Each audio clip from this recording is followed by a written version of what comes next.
Domingo último después de Pentecostés. Lectura de la epístola del apóstol San Pablo a los Colosenses. Hermanos, no cesamos de orar por vosotros y pedir a Dios que os llene del conocimiento de su voluntad, con toda sabiduría e inteligencia espiritual, para que llevéis una vida digna de Dios, agradándole en todo, fructificando en toda buena obra y creciendo en el conocimiento de Dios, confortados en toda virtud por su glorioso poder, con toda paciencia, longanimidad y gozo, dando gracias a Dios Padre, que nos ha hecho capaces de participar de la heredad de los santos en la luz, que nos liberó del poder de las tinieblas y nos trasladó al reino de su amado Hijo, en el cual por su sangre poseemos la redención y el perdón de los pecados.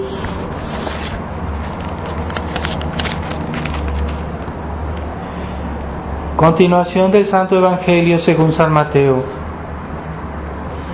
En aquel tiempo dijo Jesús a sus discípulos: cuando viereis que la abominación desoladora predicha por el profeta Daniel está en el lugar santo, nótelo el lector, entonces los que están en Judea huyan a los montes, y el que está en la terraza no baje a tomar cosa de su casa, y el que está en el campo no vuelva a tomar su túnica. Ay de las embarazadas y las que crían en aquellos días. Rogad por que vuestra huida no sea en invierno o en sábado, porque habrá entonces gran tribulación, cual no la hubo desde el principio del mundo hasta ahora, ni la habrá. Y si no fuesen acortados aquellos días, nadie se salvaría, mas se acortarán por amor de los escogidos.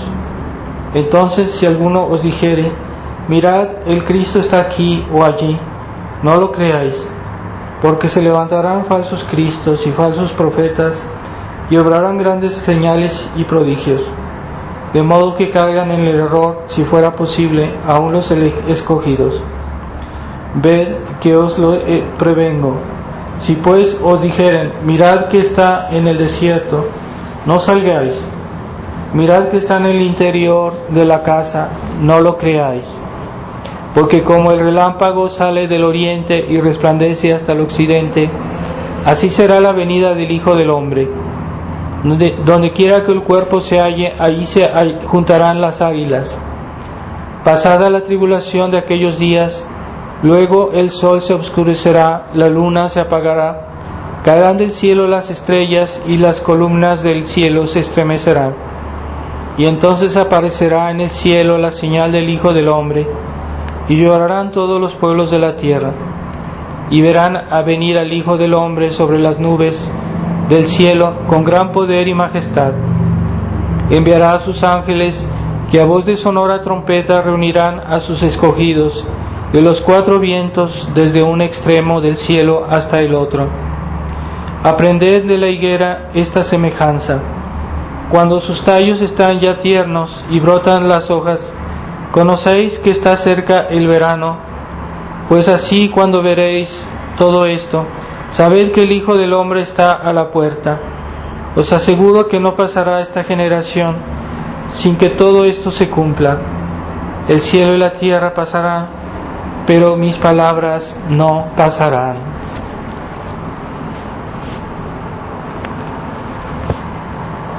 Quisiera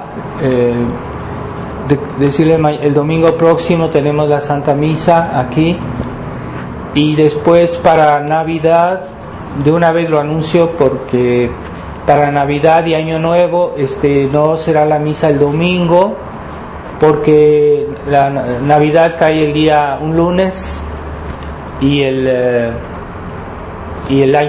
primer día del mes de enero es un lunes también, así que voy a decir la misa un lunes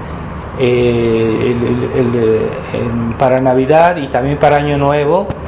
Entonces no habrá misa el domingo, sino el día 25 y el día 1. aquí Dios mediante. En el nombre del Padre, del Hijo y del Espíritu Santo. Amén. Les recuerdo, esta Santa Misa es dicha por el descanso del alma de la señora Teresa López, que era una persona que venía aquí a la misa y falleció hace poco. Les pido que todos recemos por su alma y tengámosla presente en nuestras oraciones, nuestros rosarios, siempre.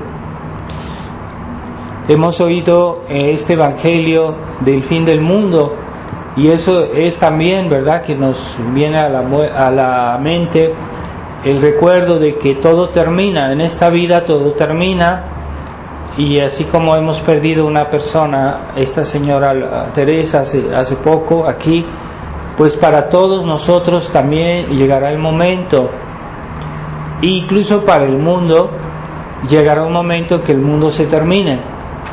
Así que la sabiduría del mundo, la sabiduría de este mundo que no cree, que no ama a Dios, vive como si todo fuera siempre para siempre.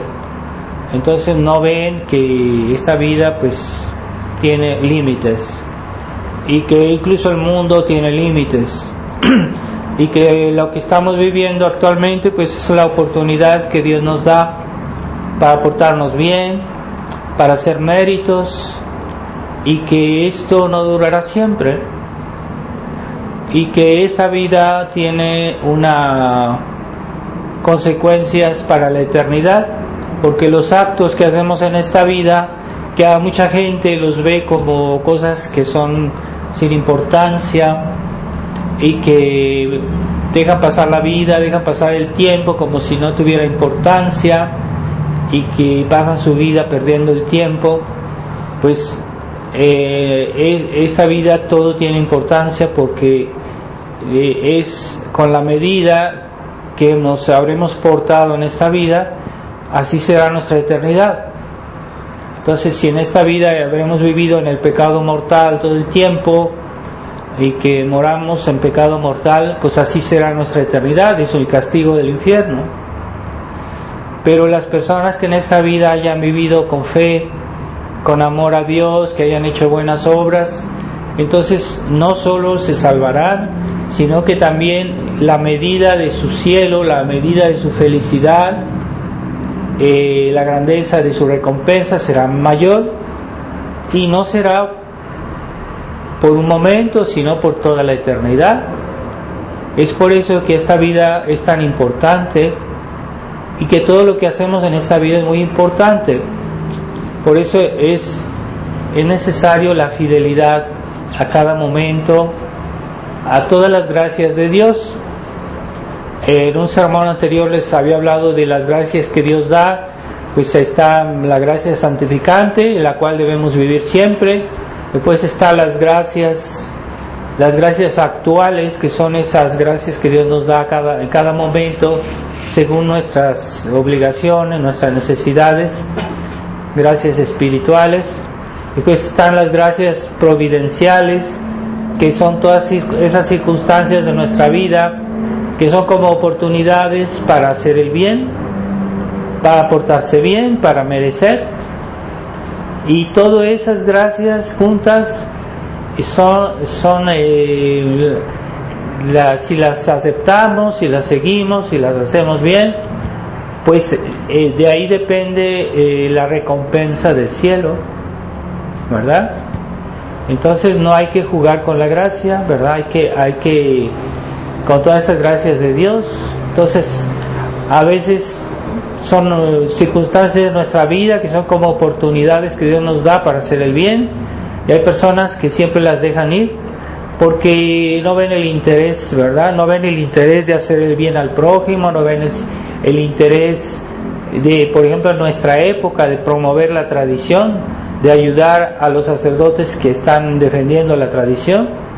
No ven la necesidad, y esa es una oportunidad que Dios nos da para hacer el bien, ¿verdad? Entonces ahora que hay tanta necesidad de sacerdotes de la tradición, hay gente que no ve la necesidad, pero es verdad que la misa que Dios promulgó, Jesucristo promulgó el día de la última cena, esa misa pues es la fuente de gracia que ha vivificado a tantas generaciones de cristianos de toda la historia, que de la Santa Misa vienen todas las gracias. ¿Por qué de la Santa Misa? Pues porque la misa no es ni más ni menos que el sacrificio de Jesucristo que se vuelve a renovar sobre el altar cada vez que hay una misa. Entonces la misa es muy importante, es un hecho muy importante porque es el sacrificio de Cristo que se renueva, que aunque se renueve, no por renovarse es menos importante o tiene menos valor, no, es que es el mismo sacrificio. Entonces si yo vengo hoy a misa y yo hubiera estado presente cuando nuestro Señor estaba en el Calvario, es lo mismo, es el mismo sacrificio. Entonces Jesucristo quiso que su sacrificio se renovara para que nosotros tuviéramos la oportunidad de unirnos a su sacrificio cada vez que vamos a misa. Y como Él sabe que nuestra debilidad, nuestra falta de interés, entonces Él dijo, bueno, voy a hacer de manera que la misa se pueda renovar, se pueda decir muchas veces, para que si yo no gané todas las gracias que podía en una misa, por mi desatención, por mis distracciones, por mi falta de fervor, lo que fuera, bueno, yo tengo siempre otra oportunidad para mejorar mis disposiciones y cada vez asistir con más fe, con más fervor, con más amor a la Santa Misa, ¿verdad? Entonces esa es la oportunidad que Dios nos da. Entonces Dios nos da la oportunidad de ir a la misa de una manera renovada, para que cada vez tengamos más fruto, para que cada vez sea mejor nuestra asistencia. Pero tal es la negligencia humana, la apatía humana, que hace que todo lo más precioso se vuelva vil, se vuelva ordinario. Así que hay cristianos que van a misa, pero van siempre con las mismas disposiciones y no progresan y no reciben más gracias, porque para ellos la misa es como estar ahí presentes como una estatua, y no rezan bien, no piden, no hacen actos de fe, ¿verdad? No hacen bien sus oraciones, están ahí como unos especie de nomás de asistentes, pero que no participan bien. Entonces, aunque Jesucristo haya hecho de manera que pudiéramos asistir muchas veces a la misa, que muchas veces a su sacrificio, pues hay quienes de todos modos desperdician esa oportunidad. Así que no podemos decir que Dios no ha hecho todo lo que pudo, todos los esfuerzos que Él podía, que no los hizo. Lo que pasa es que la negligencia humana siempre encuentra manera de desperdiciar las gracias de Dios. Entonces no seamos así nosotros, por lo menos, ¿verdad? Y sobre todo en una época en la cual la verdadera misa es tan rara, porque hay muy pocos sacerdotes que dicen la verdadera misa, porque la nueva misa fue hecha con el molde protestante, y es una misa que en el fondo que ofende a Dios. Hay gente que no sabe que esa misa está mal porque no les han explicado, ¿verdad? Pero nosotros sí sabemos que la misa nueva fue hecha con la colaboración de protestantes, y que los protestantes quitaron cosas de la misa y que añadieron cosas que son típicamente protestantes, por ejemplo, el altar en forma de mesa, el altar sin cruz, el altar sin reliquias, y se suprimieron muchísimas genuflexiones. Todo eso disminuye la fe en la presencia real en la fe en el dogma del sacrificio de Jesucristo que se renueva en la misa. Entonces esa misa entonces está disminuyendo la fe y está haciendo adquirir al pueblo cristiano un espíritu protestante, que ya los católicos hoy, cuando uno habla con ellos, hablan como protestantes, y entonces ya tienen un espíritu protestante. Tal vez no se dan bien cuenta, tal vez no lo hace por maldad, pero es lo que hizo Lutero en Alemania. Él hizo exactamente lo mismo. Es curioso ver eso, como el Concilio Vaticano II hizo lo mismo que Lutero, exactamente como Lutero quiso quitarle la fe al pueblo alemán. Él comenzó por hacer la misa con una forma de mesa, comenzar a dar la comunión de pie, después en la mano, y finalmente por la que ya no había sacerdotes se comenzaron a poner fieles para que dirigieran las ceremonias, y ya eran lo que vino a ser los pastores protestantes. Y así es como Alemania pasó a ser, de ser católica a ser protestante. Pues el mismo proceso lo inició el Vaticano II, exactamente lo mismo. Entonces la gente está aletargada y no ve el peligro, no ve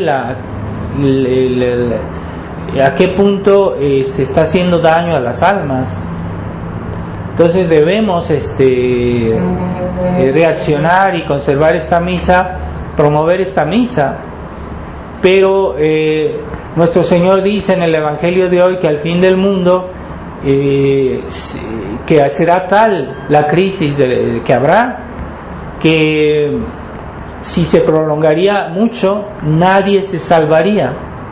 Imaginen a qué punto estarán las cosas, que todo el mundo estará tan mal, la gente, que prácticamente todos vivirán en el pecado grave, porque si estos tiempos se prolongan, nuestro Señor dice, si se prolongaron mucho, ni los elegidos, ni los pocos que quedan, que aman a Dios, que creen en Dios, ni ellos se salvarían, que todos se condenarían.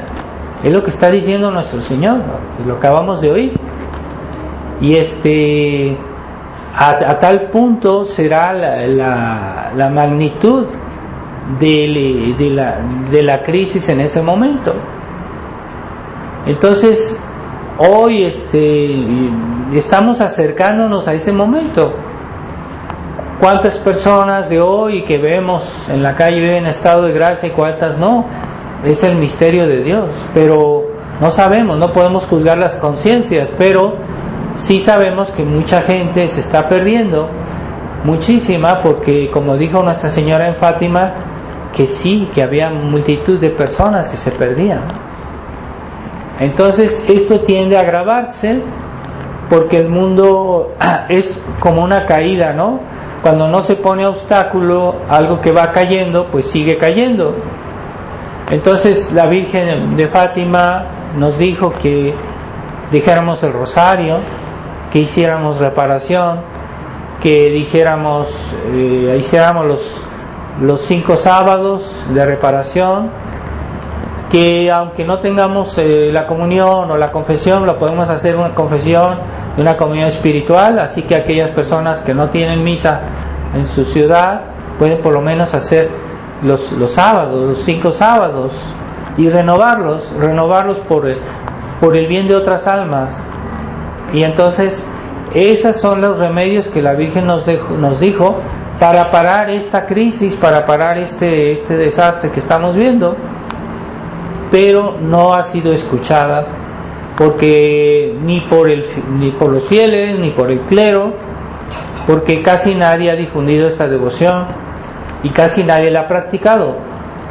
Entonces la Virgen nos dijo que ese era el remedio, pero es la incredulidad, la apatía, la negligencia de la gente, de los católicos.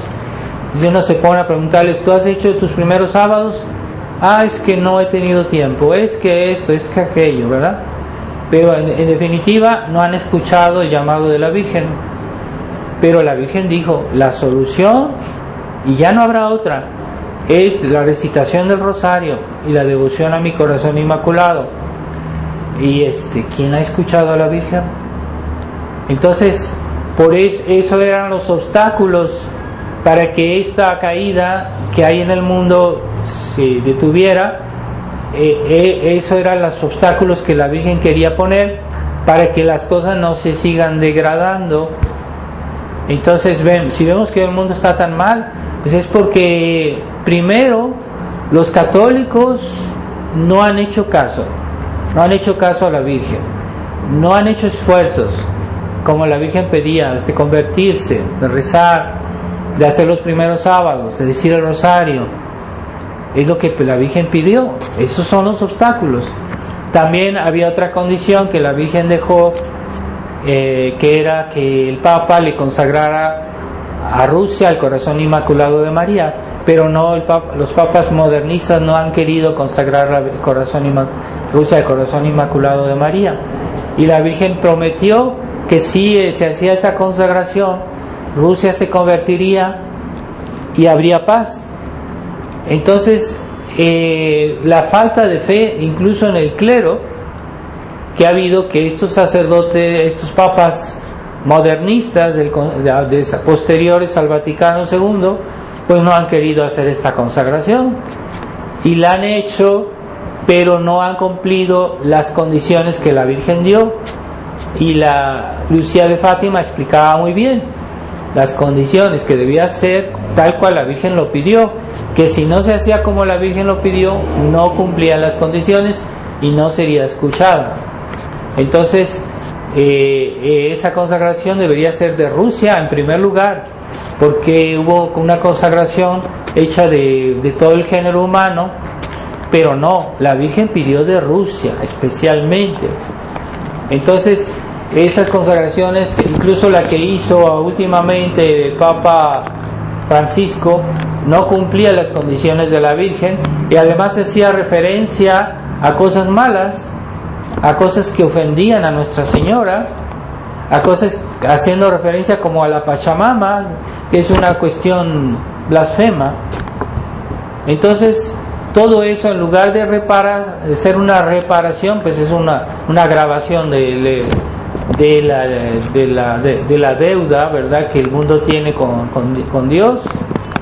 Y el Papa Francisco no cumplió esas condiciones, ¿verdad? Entonces, en su tiempo, cuando salió esto, yo hice una hojita en la cual explicaba eso, y realmente, pues eso, ahí se ve que no se cumplió las condiciones de la Virgen. Así que Rusia no se ha convertido, y el mundo sigue de mal en peor, ¿verdad?, por la falta de fe, no solo del pueblo fiel, sino también de los mismos que están dirigiendo la Iglesia, que están en un plan de modernismo, ¿verdad?, que han reformado todo en la Iglesia, la misa, los sacramentos, el catecismo.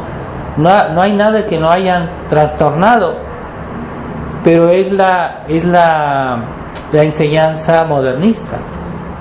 Entonces, es una cosa tremenda. Y ya la Virgen de Fátima, en su secreto, que no ha sido todavía revelado el tercer secreto, pero a las personas que oyeron, que pudieron conocerlo, porque algún papa los ha leído en privado, y aquellos que estuvieron presentes de alguna manera supieron, hablan de que la Virgen, el gran castigo sería sobre todo una crisis de la fe de la Iglesia, una crisis de la Iglesia en su vida cristiana, en su vida de la fe.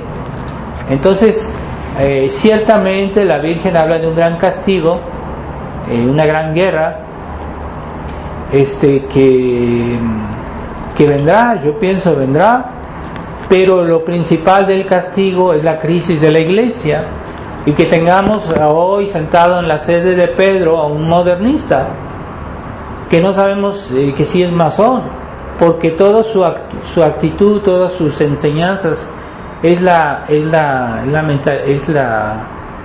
doctrina masónica. Entonces es una cosa tremenda lo que estamos viviendo, y debemos rezar mucho porque Dios nos conceda un Papa católico, un Papa que sea realmente católico, que vuelva a la tradición de la Iglesia, porque la Iglesia esencialmente en sí misma es tradición. Así que de hablar de iglesias católicos tradicionales es como decir dos veces la misma cosa, porque cuando uno dice católico uno dice tradicional, es lo mismo. Entonces, si la Iglesia del Vaticano II no es tradicional, no es católica. Ahí está la respuesta. Entonces, todo en la Iglesia es tradición: los sacramentos, el catecismo, los mandamientos, las oraciones, la misa, todo en la Iglesia es tradición. Todo viene desde Jesucristo. Ciertamente la Iglesia a través de los siglos ha explicado mejor la enseñanza de Jesucristo, la ha explicitado, entonces hay cosas que ahora se saben mejor que en otros tiempos, ¿verdad? La Iglesia ha hecho un trabajo a través de los siglos para explicarnos bien la enseñanza de Dios, pero esencialmente pues es la misma cosa, simplemente explicada.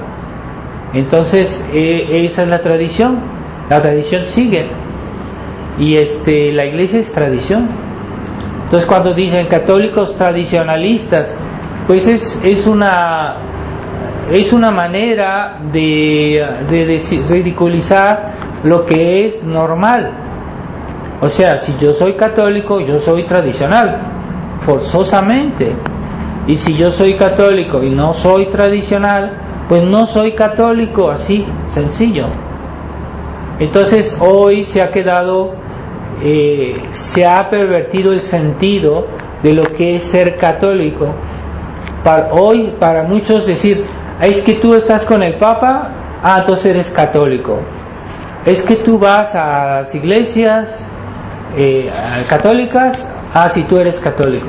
No, para ser católico hay que tener la fe, es lo esencial.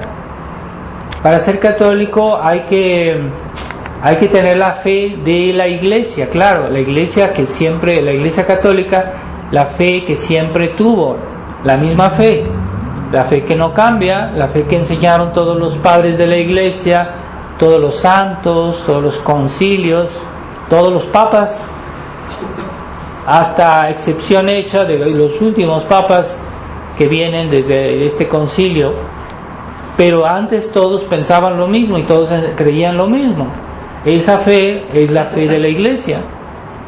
Entonces hoy ya no se nos quiere dar otra enseñanza, pero no, siempre habrá algunos católicos que conserven la verdadera fe, y de hecho siempre, y los ha habido, aunque hubo el concilio, ya hubo la crisis de la Iglesia, siempre ha habido y siempre hay y todavía hay en todo el mundo católicos que conservan la tradición de la Iglesia como es, en su totalidad, ¿verdad? Entonces esos son los verdaderos católicos.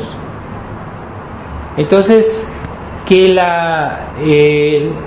San Agustín decía, porque en su tiempo también hubo una gran crisis, en que la crisis arriana, en la cual se negaba que Jesucristo era Dios. Se decía que Jesucristo era un santo, un gran santo, pero no era Dios. Entonces prácticamente todos los obispos en esa época aceptaron esa herejía, y San Agustín decía, el mundo entero gimió al despertarse arriano. Es decir, que en un momento dado todos los obispos hablaban que Jesucristo no era Dios, pero era solo una verdad de la fe que negaban. Hoy se cuestiona todo, se cuestionan todas las verdades de la fe, ¿verdad? Entonces la fe de la Iglesia no cambia, no puede cambiar, porque es la enseñanza de Dios. Entonces últimamente hubo unos cardenales que han escrito al Papa para decirle, porque quieren cambiar lo del sacerdocio, quieren que las mujeres sean sacerdotes, quieren cambiar otras cosas, Entonces le han preguntado si eso tiene es un cambio de lo que antes se decía, y el Papa no quiso responder, no respondió claro. O sea, ahí hay un problema. Entonces, si la fe cambia, entonces Dios se equivocó. Si la fe cambia, entonces no es la verdad. La verdad no es la fe de la Iglesia no es la verdad, porque cambia, entonces no es la verdad. Pero si es la verdad, no cambia. Entonces, si se están cambiando, ese concepto evolucionista de la fe es modernismo. Entonces, los modernistas han ocupado la Iglesia, están ocupando la Iglesia y la están destruyendo. Y ahora, hoy siempre andan diciendo la Iglesia conciliar, y la Iglesia conciliar por aquí, la Iglesia conciliar por allá. Es que la Iglesia conciliar comenzó a existir con el Vaticano II, antes no existía la Iglesia conciliar. Quiere decir que es una cosa nueva, y que no es la Iglesia católica. La Iglesia conciliar es una falsificación de la Iglesia católica, y nosotros debemos volver a la Iglesia católica con sus dogmas, con sus verdades, con sus sacramentos, con sus mandamientos, porque ahorita ya se le está poniendo a todo un paréntesis. Entonces ya el Papa está permitiendo que los homosexuales por aquí, los homosexuales por allá, pero no, siempre ha estado prohibido por la fe católica ese pecado. Entonces él ya quiere desdecir a la palabra de Dios, ya va a corregir la Biblia, le va a quitar pedacitos por aquí y por allá. Entonces, si Dios dijo eso, es que se equivocó, y si se equivocó, pues no es Dios. Y si la Iglesia católica se equivoca, pues no es la Iglesia de Cristo, es cualquier cosa, es una secta, pero no es la Iglesia de Cristo. Entonces, la Iglesia de Cristo se distingue porque es la depositaria de la verdad, de la revelación que Dios enseñó, y la Iglesia, la función que tiene no es de cambiar lo que Jesucristo dijo. La función de los sacerdotes, de los ministros de Dios, no es de cambiar lo que Jesucristo dijo, sino de conservarlo y transmitirlo tal cual. Esa es la misión de los sacerdotes. Pero hoy hay obispos, hay incluso sacerdotes que se comportan como si la Iglesia fuera su propiedad, como si fuera ellos que la poseen, ellos deciden de todo y cambian lo que quieren. No, la Iglesia no es nuestra propiedad. Los ministros de Dios tienen una función importante, pero su función es de conservar, ser como guardianes de la fe, no los inventores, no los que modifican, los que cambian, no, son los guardianes de la fe. Entonces, en ese sentido hay que escuchar a los sacerdotes, hay que escuchar a los buenos papas, no los papas modernistas, y hay que escucharlos y hay que obedecerlos, porque ahorita ya los fieles con esa mentalidad protestante, que la tienen, aunque no se den cuenta, pero la tienen, siempre están cuestionando lo que dice el sacerdote. No, cuando el sacerdote cumple su función de transmitir la fe, hay que obedecerlo, hay que escucharlo. Entonces, si una persona siempre está criticando, cuestionando lo que dice el sacerdote, pues también está mal, a condición que él transmita, que cumpla su función como Dios quiere, de transmitir el legado de la Iglesia. Pero si comienza a cambiarlo, entonces en ese sentido pues ya no podemos obedecer. Nosotros no podemos obedecer al Papa que nos dice que ahorita pues si se mueren los homosexuales pues hay que hacerles una misa. No, es lo que pasó hace unos días aquí en México. Se murieron estos 2 homosexuales, se suicidaron, una cosa horrenda, y les hicieron su misa en una iglesia con la bandera de los homosexuales sobre sus cuerpos. ¡Qué escándalo! En otros tiempos se negaba los funerales a los pecadores públicos, se les negaba, no se puede hacer los funerales a un pecador público, pero hoy todo está permitido. Entonces cualquier cosa hacen hoy los sacerdotes modernos, y entonces antes estaba prohibido, a los suicidas estaba prohibido, a los homosexuales públicos sí, también no se puede decir la misa por ellos, están excluidos de las oraciones de la iglesia porque son pecadores públicos. Entonces eso cuenta, y esa fue la actitud de la iglesia antes. Entonces ahora vemos que el Papa recibe a las peores personas, las menos recomendables, las recibe en el Vaticano, se toma fotos con ellos, sonriendo como si fueran unos héroes, como si fueran unos campeones, lo recibe con todos los honores, mientras que aquellas personas que tratan de conservar la fe, pues en el Vaticano no son bien vistos, que yo sepa, no son recibidos ni siquiera públicamente, nadie. Entonces todo al revés.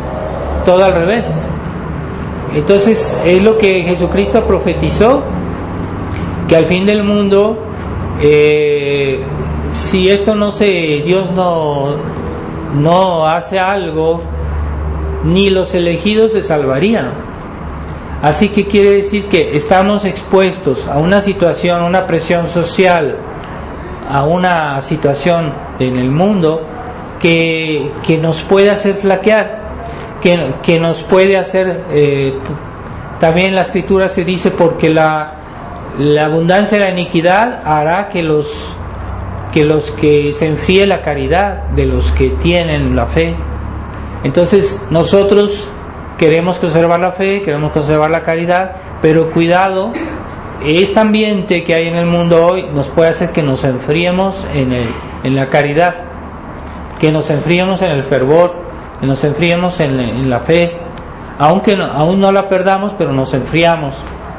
Y cuando uno se enfría, pues entonces comienza un proceso en el cual uno puede hasta perder la fe también, ¿verdad? Yo no creo que Dios permita eso, ¿verdad?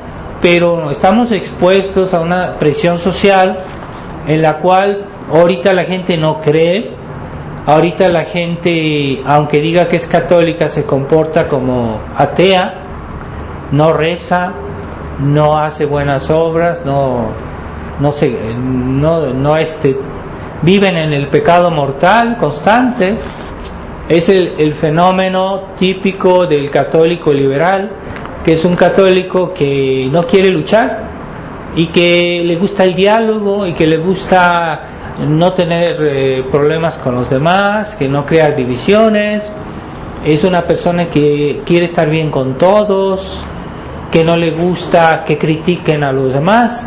Ciertamente está mal criticar a los demás, pero hay en cosas en que debemos, sobre todo cuando nuestra fe está cuestionada, y es falsa caridad de decir, es que yo no quiero criticar a esto porque yo no quiero faltar a la caridad, y entonces los voy a dejar correr a estas personas que están destruyendo la fe, y no voy a poner en guardia a los buenos católicos para que se protejan. Entonces eso no es faltar a la caridad, es una obligación. Y si leemos, por ejemplo, los escritos de San Alfonso de Ligorio, él criticaba a los herejes, él los denunciaba y no faltaba la caridad. Entonces ese concepto de falsa caridad que hay en los católicos liberales hoy es muy común, y a veces hasta en los mismos tradicionalistas uno ve que son así un poquito. Entonces no quieren afrontar el mal porque tienen miedo de faltar a la caridad. Es un concepto sentimental de la fe. No, es que a veces se puede faltar a la caridad, si es verdad, pero no siempre.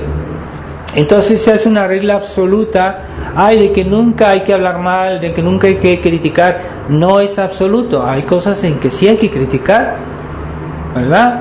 Es como decir un papá que le dice a sus hijos, mira, ese amiguito que tienes tiene malas costumbres, no te juntes con él, porque te va a contaminar, te va a hacer como él, vas a agarrar malas costumbres, vas a agarrar vicios. Pues no está faltando la caridad su papá de decirle eso a su hijo, es para protegerlo. Entonces, cuando nosotros combatimos al demonio, estamos faltando la caridad. Cuando exorcizamos al demonio, estamos faltando la caridad. Pues hasta dónde va esa locura, ¿verdad? De una falsa caridad. Entonces, no, la vida cristiana es una lucha, pero el católico liberal no lo entiende. Él quiere estar siempre en paz, quiere su comodidad, con que no le falte que comer, no le falte sus cosas. Lo demás no le interesa. Eso sí, es que yo amo a Dios, yo amo a mi prójimo, pero es que no es suficiente, ¿verdad? Dios nos pide obras y nos pide guerra, porque la guerra, ¿contra qué? Contra primero nuestros vicios, nuestros defectos, es guerra, pero también contra los enemigos de Dios. Por ejemplo, en la Edad Media, los papas que le decían a los cruzados, vayan a Tierra Santa a rescatar a los lugares santos, y les daban la indulgencia para hacer la guerra, para matar a los infieles. No era para ir a hacer diplomacia y diálogo. Pero hoy, no, es que no quiero, me da miedo de que yo pueda faltar a la caridad, mejor no hago nada. Entonces el mal avanza, porque nadie lo enfrenta. Entonces, si alguien, ciertamente hay personas que se dedican a hacer el mal, pero nadie les mete obstáculos, porque los católicos se han vuelto apáticos, se han vuelto pacifistas, y todo el mal siempre avanza. Por eso la sociedad se degrada, y ese fenómeno de que las sociedades cristianas, México era un país muy católico antes, extremadamente católico, y cómo se ha ido degradando, pues esa apatía de los católicos liberales, que siempre han dicho, después vamos a ver qué pasa, que Dios nos ayude, vamos a esperar, y así se la pasan. Y si alguien quiere hacer algo, le dicen, no, párate, no estés faltando a la caridad, y ya le sabotean a los católicos liberales. Son saboteadores de los católicos combativos, y siempre les han, como dicen, jalado el tapete, ¿no? Para no dejarlos actuar. Siempre han saboteado las buenas obras de los católicos combativos, los católicos doctrinales, los católicos que quieren el reino de Cristo en la tierra. No exageres, no te juntes con él, es un exagerado y así siempre han saboteado a los buenos católicos, y eso es típico de los católicos liberales. Hay que tener cuidado con ellos, ¿verdad? Y hay que protegerse de los católicos liberales, porque a veces nos transmiten su mentalidad y le dan otro sentido a las virtudes cristianas. No es verdad. La caridad es ante todo con Dios y con el prójimo, por amor de Dios. Y el odio está permitido, sí, con el demonio, está permitido con el pecado, está permitido el odio. Pero los católicos liberales no entienden eso. Hay solo amor, todo es amor.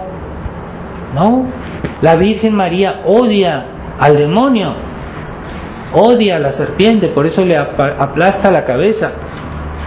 Hay un odio bueno, pues el odio del mal, claro está, y el amor del bien. Entonces, ¿por qué amamos a nuestro prójimo? Porque Dios nos hizo buenos, pero después nos podemos desviar, pero Dios nos hizo buenos. Ese es el sentido de la caridad. Pero yo no amo a mi prójimo a pesar de que eso es un pecador público, y es lo que parece mostrar el Papa Francisco cada vez que hace esos escándalos. ay, estos homosexuales, estos y todo, las peores personas menos recomendables. Y entonces nosotros debemos odiar el vicio, debemos odiar el vicio de esta gente, aunque podamos amarlos a ellos como personas, pero debemos odiar sus vicios. Es que los católicos liberales nunca hablan de odio porque son siempre caridad. Es una falsa caridad. Dios odia el mal. ¿Por qué Dios hizo el infierno? Dios creó el infierno. Y el infierno es eterno. El infierno es tremendo, es horrible. ¿Por qué Dios creó el infierno? Porque Él odia el pecado. Es que Dios es bueno. No, Dios odia el pecado, cuidado.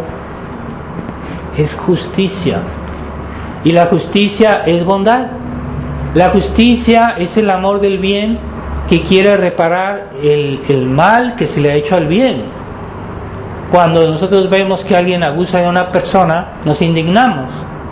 Y es un movimiento sano, indignarse de un crimen.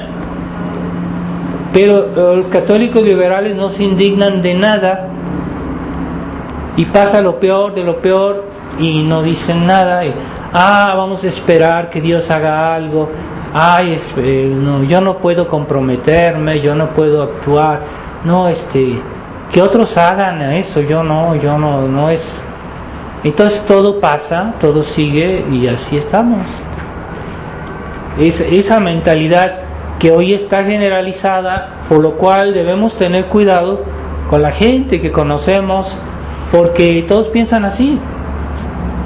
Y nosotros, si queremos ser realmente católicos, no podemos pensar así, ¿verdad? Debemos odiar el mal.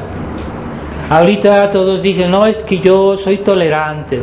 Todos esos términos son hechos por la masonería, los enemigos de Dios, para destruir el combate cristiano, ¿verdad? Entonces, como un cuerpo que no tiene anticuerpos, pues la enfermedad entra y luego lo toma posesión de ese cuerpo, ¿verdad? Una persona que pongamos que no tenga defensas, no tiene anticuerpos, pues no tiene defensa. Y así la enfermedad pasa. Pues es lo mismo a nivel espiritual, es igual. Entonces nosotros no ponemos barreras. Es que a los papás que dicen, es que yo no quiero martirizar a mis hijos, no les voy a prohibir esto, no les voy a prohibir aquello, es que yo soy bueno, yo soy caritativo con mis hijos, les dejo hacer todo lo que quieran. No, estás haciendo los estás enviciando a tus hijos porque les dejas hacer todo lo que quieren. Después ya no los vas a poder controlar, ya que crezcan. Entonces, esa es falsa caridad, es falsa tolerancia, ¿verdad? Todos esos términos que han inventado hoy para destruir nuestra fe, para destruir las barreras que impiden que el mal avance. Y el mal no solo hay que detenerlo, hay que aplastarlo. Como decía San Ignacio, no basta que nosotros detengamos el mal, no, debemos aplastarlo, debemos destruirlo. San Ignacio de Loyola era un militar, pero en el fondo todos los cristianos somos militares, somos soldados de Cristo. El día de nuestra confirmación nos dijeron que tú eres soldado de Cristo. Pero un católico liberal es una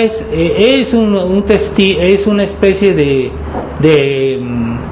cristiano estático que no hace nada, que es pasivo, que es inútil. Y esa mentalidad nos ha destruido nuestras familias. ¿Cómo es posible que hoy todas las familias estén con problemas? En todas las familias hay problemas. En otros tiempos había familias muy unidas, pero ¿qué las unía tanto?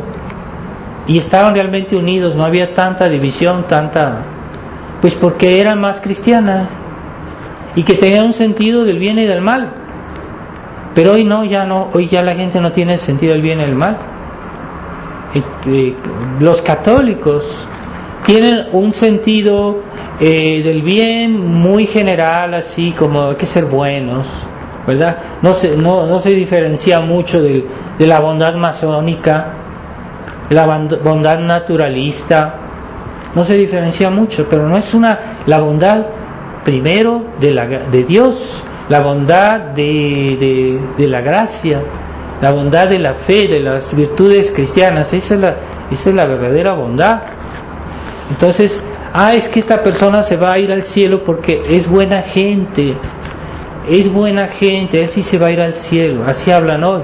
No basta ser buena gente para ir al cielo, hay que respetar los 10 mandamientos de Dios sin excepción, porque si yo respeto los 10 pero hago una excepción, es suficiente para ir al infierno, aunque en los demás soy buena gente. Que es tontería, todo eso es tontería. Pero la gente hoy bebe la tontería, vive la iniquidad como agua y no se da cuenta, ya se acostumbró. Entonces, eso será los tiempos del fin del mundo, cuando si Dios no interviene, todos se perderían. Jesucristo lo dice en el Evangelio de hoy. Si esos tiempos no fueran abreviados, todos se perderían. O sea, es que todas las almas se corromperían y caerían en el pecado mortal. Hay que pedirle a Dios que nos preserve, nos mantenga en la fe, nos mantenga en la verdadera fe, la verdadera caridad, que no nos deje coger este espíritu mundano que hoy ha entrado en la iglesia y que ya los mismos sacerdotes predican eso, predican ese espíritu del mundo, ya están justificando el pecado. Entonces, ¿dónde está la palabra de Jesucristo? Entonces lo están reemplazando. Entonces pidamos a Dios que no.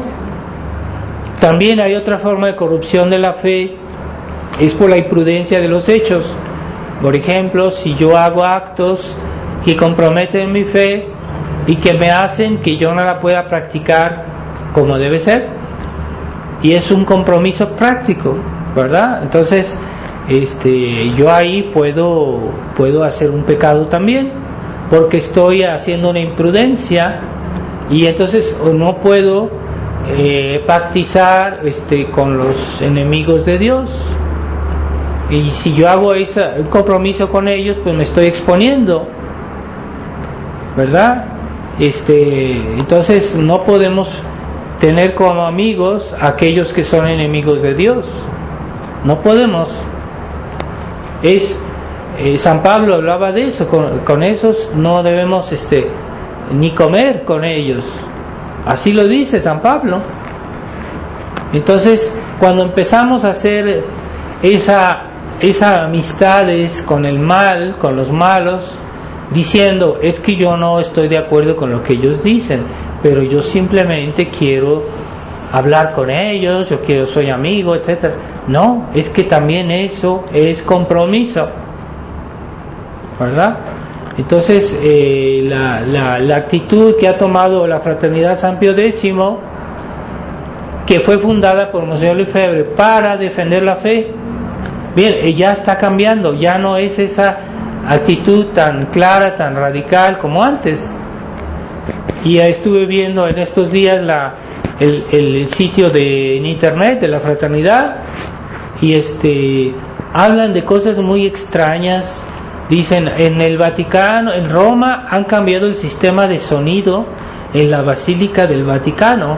O sea, ¿a nosotros qué nos interesa eso? Ya tienen algunos artículos que hablan de ciertos problemas de la crisis de la Iglesia, es verdad, pero son como muy marginales, y hablan de cosas de que pasan en Roma en lugar de informar a los fieles sobre la crisis de la Iglesia y los peligros que sus almas corren por todos esos escándalos. Se ponen a hablar del sistema de sonido de San Pedro. A mí no me interesa eso, sinceramente. No es una prioridad, es muy secundario. Están perdiendo el tiempo. Entonces hablan de cosas, de hechos que son muy muy secundarios que no nos interesan a nosotros, católicos, que queremos conservar la fe, queremos conservar la tradición. Entonces están diluyendo el combate de la fraternidad, San Pío X. Y es muy triste ver que eso es eso que se ve en ese sitio que está hecho para los fieles, en lo cual ya no hay nada consistente. Que no digan que no se han comprometido con Roma, porque lo primero que Roma les pide a los sacerdotes de la tradición que quieren regresar a Roma, lo primero que les piden es que no critiquen al Papa, no critiquen el Vaticano II, no critiquen los escándalos que están. Yo no vi nada ahí a propósito de la cuestión de las parejas homosexuales. Ninguna crítica, yo no lo vi. A lo mejor hay una por ahí más antigua, pero yo no vi. O sea, ya no está claro el combate por la fe. Y que no digan que no se han comprometido, porque ellos mantienen la misa tradicional, pero la misa tradicional es secundaria con respecto a la fe. ¿Por qué la fe es antes que la misa? Porque la fe, el objeto de la fe, ¿qué es el objeto de la fe? Es la verdad divina. La verdad divina siempre existió. Cuando defendemos la fe, estamos defendiendo la verdad de Dios. La misa fue creada. Antes no existía la misa. De toda eternidad no existía la misa. Jesucristo la hizo para nuestro bien, pero no es eterna. La misa comenzó a existir, mientras que la verdad divina siempre ha sido. ¿Y para qué es la misa? Para llevarnos a la verdad de Dios, para llevarnos al cielo, para llevarnos a la verdad divina, a poseer la verdad, la visión de Dios, que es la posesión de la verdad divina. Entonces la misa está en función de la verdad, no al contrario. Entonces en la fraternidad hoy dicen, nosotros conservamos la misa. No, antes que la misa está la fe. El combate por conservar la misa está bien, pero antes está el combate de la fe. Y si yo no tengo bien la fe, no tengo tampoco bien claro qué es la misa. Entonces vi un texto ahí en ese lugar, en ese sitio que estuve consultando, y dicen sí, que nuestro combate es la conservación de la misa y de la fe. Pero ¿es que tú defiendes toda la fe? No, ya no se dice todo, ya no se dice si yo no denuncio todo el error, yo estoy oscureciendo la fe. Cuando yo no denuncio todo el error que hay hoy, yo estoy oscureciendo la fe, porque es como decir, si esto no está mal, cuando está mal. Entonces si yo digo que está mal, entonces yo estoy poniendo en relieve la fe. ¿Por qué está mal? Porque la fe dice que no está bien. Y así están las cosas.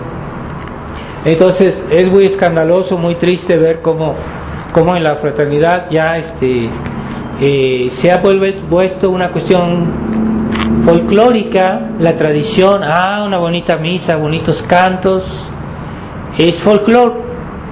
Yo no digo que eso sea malo, sino que es secundario con respecto al combate de la fe, y es una gran traición, una gran decepción para Monseñor Lefebvre. Si él estuviera vivo hubiera sufrido mucho de ver cómo destruyen el espíritu de la fraternidad que él fundó para proteger al sacerdocio católico de esta marea del Vaticano II. Entonces vamos a pedirle a Dios en esta misa que nos dé una fe firme, que nos dé un concepto claro, no concepto liberal de las cosas, ¿verdad? Esa especie de querer conciliar todo, pero hay cosas que no se pueden conciliar. Hay cosas que sí se pueden conciliar, ¿verdad? Dos personas que se disputan, bueno, pueden llegar a conciliarse, ¿no? Pero siempre en base a la verdad, siempre en base a lo que es justo. Y ahí es donde se encuentra la verdadera conciliación entre las personas. Pero si sacrificamos la verdad para que la gente esté conciliada, pues no, eso es absurdo, es absurdo. Entonces vamos a pedirle a la Virgen María que nos dé el sentido de la fe y tratemos de escuchar sus peticiones, de hacer lo que ella nos pidió. En la hojita que les distribuimos del rosario y está explicado cómo decir el rosario, pero también si quieren ayuda les podemos explicar cómo hacer los primeros sábados, y eso todos debemos hacerlo. Ya era hora, por lo menos nosotros hagámoslo y obtendremos grandes gracias para nosotros, para nuestras familias y para el mundo también. Ave María Purísima, en el nombre del Padre, del Hijo y del Espíritu Santo.